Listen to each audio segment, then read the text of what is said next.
Hello and welcome.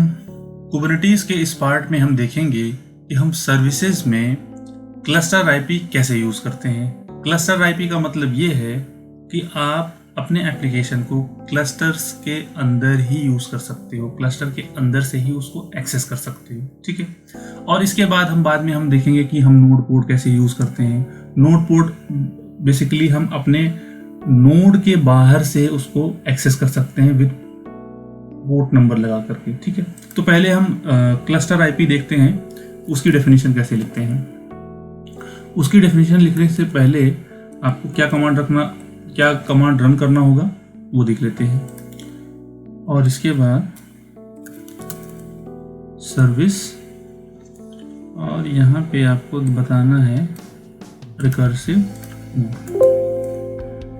तो यहाँ पे आप देख सकते हो, यहाँ पे आपको सर्विस लिखनी है, आपको रेप्लिका सेट बनाना है, नोड पोर्ट बनाना है, क्लस्टर आईपी बनानी है, लोड बैलेंसर बनाना है। वो सारी डेफिनेशन आप यहाँ से हेल्प ले सकते हो, ठीक है। अब हम चलते हैं क्विकली, हम फाइल क्रिएट कर लेते हैं kubectl। पहले मैं YAML फॉर्मेट लिख लेता हूँ, क्लस्टर आईपी डॉट YAML। और यहाँ से मैं डेफिनेशन फाइल में लिखता हूँ, काइंड मेरा रहेगा सर्विस और एपीआई वर्जन रहेगा, ठीक है। इसको थोड़ा सा मैं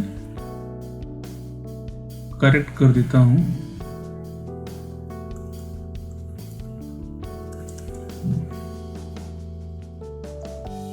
इसके बाद स्पेक है हमारा, पोर्ट है, और यहाँ से मैं इसको टारगेट पोर्ट्स है हमारा पोर्ट 80, और सेलेक्टर है ऐप इक्वल्स टू डेव, और टाइप है हमारा क्लस्टर आईपी, ठीक है। अगर आपको यहाँ पे थोड़ी सी भी कंफ्यूजन हो, सीधा गूगल पे जाओ और YAML वैलिडेटर पे चले जाओ, और यहाँ से आप वेरीफाई कर लो कि किस लाइन में आपको प्रॉब्लम है। तो यहाँ पे बता रहा है लाइन नंबर 7, तो यहाँ पे थोड़ा सा एडजस्ट कर देता हूँ। लाइन नंबर 9, यहाँ पे है सेलेक्टर जो है पोर्ट के नीचे आएगा यहाँ पे।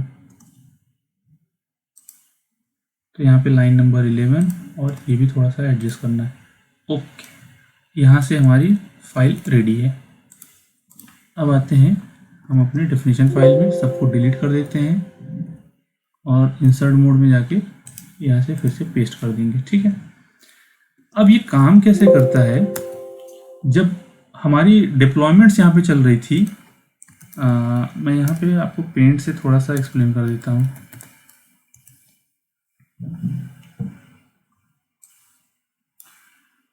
ये रहा हमारा क्लस्टर, ठीक है। क्लस्टर के अंदर हमारे पास कुछ सर्वर्स हैं। अब यहाँ पे मैंने क्या बताया कि भाई इस पे डिप्लॉयमेंट चला दो।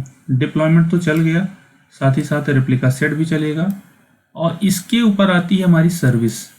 जब तक आप सर्विस यूज़ नहीं करोगे, ये हमारी हो गई क्या, रेप्लिका सेट, और ये हो गया हमारा डिप्लॉयमेंट, और ये हो गई हमारी सर्विस। जब तक आप सर्विस नहीं बनाओगे, आपके क्लस्टर को बाहर से कोई एक्सेस नहीं कर सकता। तो ये सर्विस बनाना बहुत ही इंपॉर्टेंट है, चाहे वो क्लस्टर आईपी बनाओ, चाहे नोड पोर्ट बनाओ। क्लस्टर आईपी बनाओगे तो क्लस्टर के अंदर से ही एक्सेस कर सकते हो, नोड पोर्ट बनाते हो तो आप नोड के बाहर से भी इसको एक्सेस कर सकते हो, ठीक है। और अगर आप लोड बैलेंसर बनाते हो या फिर आप दूसरी सर्विसेज बनाते हो, जैसे लोड बैलेंसर में हम दूसरा भी यूज़ कर सकते हैं, जैसे मेटल एलबी वगैरह यूज़ कर सकते हैं, या फिर इनग्रेस सर्विस यूज़ कर सकते हैं इंजीनियर्स का। तो जब आप यहाँ पे सर्विस नहीं बनाओगे, तब तक आप अपने क्लस्टर के बाहर से पब्लिकली इंटरनेट से आप इसको एक्सेस नहीं कर सकते।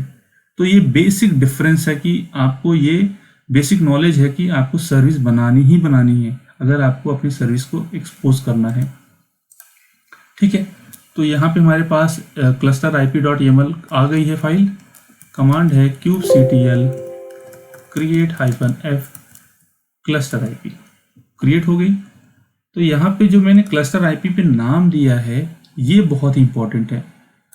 तो जो मैंने बताया कि मान लो कि आपके पास मल्टीपल सर्विसेज क्लस्टर आईपी चल रही है, बट वो आपके डिप्लॉयमेंट्स को आइडेंटिफाई कैसे करेगा? तो उसका सिंपल सा जो डेफिनेशन है उसका रूल ये है कि आपको आपके डिप्लॉयमेंट की फाइल में यही सेम नेम यूज़ करना होगा, तभी ये सर्विस जो है आपके डिप्लॉयमेंट्स को अंडरस्टैंड करेगी। तो हम क्या करते हैं, अपने डिप्लॉय फाइल को ओपन करते हैं और यहाँ पे जाके इसको चेंज कर देते हैं और सेव करने के बाद kubectl create -f deploy.yaml। ठीक है, दोनों चीज़ें हमारी क्रिएट हो गई हैं, सर्विस भी क्रिएट हो गई और डिप्लॉयमेंट्स। लिस्ट करने का कमांड है kubectl get all। तो यहाँ पे आप देख सकते हो कि सर्विस हमारी DevOps हैंगआउट नाम से क्रिएट हो चुकी है और जो हमने डिप्लॉयमेंट्स बनाया हुआ है वो भी इसी नाम से क्रिएटेड है। ठीक है, और यहाँ पे हमें कोई पोर्ट नंबर नहीं मिल रहा है। अगर आपको आपके सर्वर को एक्सेस करना है तो आपके पॉड की आईपी से आप इसको एक्सेस कर सकते हो, जैसे चाहे आप मास्टर से एक्सेस करो चाहे आप वर्कर से एक्सेस करो। ठीक है, तो हम क्या करते हैं, किसी पॉड को एक्सप्लेन कर लेते हैं, डिस्क्राइब कर लेते हैं, तो वहाँ से इसकी आईपी मिल जाएगी। या फिर आप ऐसा भी कर सकते हो -o void, तो यहाँ पे आपको पॉड की आईपी मिल जाएगी। पॉड की आईपी ले करके आप कर्ल कमांड यूज़ करके इसको देख सकते हो। देखा, मैं अपने क्लस्टर के अंदर से ही इसको एक्सेस कर सकता हूँ अपने पॉड को। तो ये बहुत ही इंपॉर्टेंट है समझने के लिए कि अगर आप क्लस्टर आईपी बना रहे हो तो क्लस्टर का मतलब है विद इन द क्लस्टर आप अपने पॉड को आईपी के थ्रू एक्सेस कर सकते हो। आप इस आईपी को बाहर से ब्राउज़र से एक्सेस नहीं कर सकते। अगर आप चाहो कि मैं अपने नोड की आईपी से इसको एक्सेस कर लूँ तो ये पॉसिबल ही नहीं है। क्यों?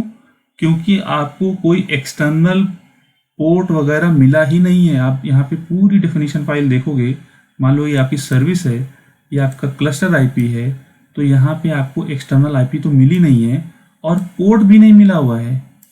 तो अभी जब मैं आपको नोड पोर्ट दिखाऊंगा तो आप ब्राउज़र से बाहर से भी उसको एक्सेस कर सकते हो। हाँ, उसमें कुछ ऐसे भी आपको देखने को मिलेंगे इश्यूज, जैसे कि वो बताएगा कि आपका जो ब्राउज़र से आप एक्सेस कर रहे हो अपने एप्लीकेशन को वो बहुत टाइम ले रहा है, टेकिंग टू लॉन्ग, ऐसा करके एरर आता है, तो वो भी हम देखेंगे। तो अभी के लिए हम सिर्फ इतना अंडरस्टैंड करते हैं कि जब आप क्लस्टर आईपी बनाते हो, क्लस्टर आईपी सर्विस बनाते हो, तो आप अपने पॉड को क्लस्टर के अंदर से ही उसकी आईपी से एक्सेस कर सकते हो। या अगर आप चाहो तो इसको भी एक बार ट्राई कर लो कि क्लस्टर आईपी से आप एक्सेस कर सकते हो या नहीं।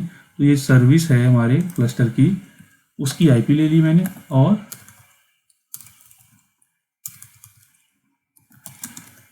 कर्ल कमांड यहाँ पे रन करके आप ट्राई कर सकते हो। तो ये फेल्ड बता रहा है, पता है मुझे ये एक्सेस नहीं होगा, बट पॉड की आईपी से एक्सेस होगा। तो इस वीडियो में फिलहाल इतना ही। आगे आने वाले लैब में हम नोड पोर्ट भी देखने वाले हैं, तो चलते हैं आगे। तो इस वीडियो में फिलहाल इतना ही। Thanks for watching.